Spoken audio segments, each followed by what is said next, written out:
আসসালামু আলাইকুম। আজ 17 নভেম্বর। কেবলমাত্র বর্তমান বাংলাদেশ নয়, বরং আগামীর বাংলাদেশের জন্য আজকের দিনটি খুবই গুরুত্বপূর্ণ। মানবতা বিরোধী অপরাধ বা ক্রাইমস অ্যাগেনস্ট হিউম্যানিটির অধীনে শেখ হাসিনাকে ফাঁসি আদেশ দেওয়া হয়েছে। তো চলুন আজকে আমরা জেনে নিই এই বিষয়গুলো সম্পর্কে বিস্তারিত, যেগুলো আগামী সময়ে বিভিন্ন ভর্তি পরীক্ষা কিংবা বিভিন্ন চাকরি পরীক্ষায় চলে আসতে পারে। প্রথমেই শেখ হাসিনার বিরুদ্ধে যেই মামলাটি হয়েছে, এই মামলাটির রায় প্রদান করে কে? এই মামলাটির রায় প্রদান করে ইন্টারন্যাশনাল ক্রাইমস ট্রাইব্যুনাল 1 বা আন্তর্জাতিক অপরাধ ট্রাইব্যুনাল 1। কে বিরুদ্ধে এই রায়টি প্রদান করেন বিচারপতি মোহাম্মদ গোলাম মর্তুজা মজুমদার।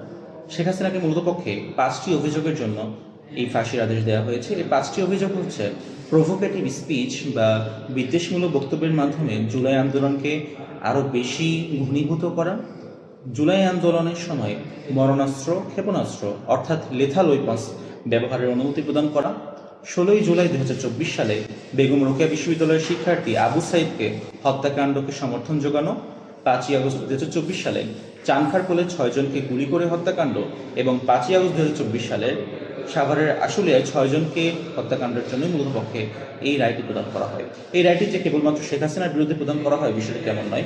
এই মামলার আসামি মূলত পক্ষে 3 জন ছিল। তারা হচ্ছে সাবেক প্রধানমন্ত্রী শেখ হাসিনা, সাবেক স্বরাষ্ট্রমন্ত্রী আসাদুজ্জামান খান কামাল এবং সাবেক পুলিশের আইজিপি চৌধুরী আবদুল্লাহ আল মামুন। তো এই ছিল মোটামুটি। সবাই ভালো থাকবেন। আসসালামু আলাইকুম রহমতুল্লাহ।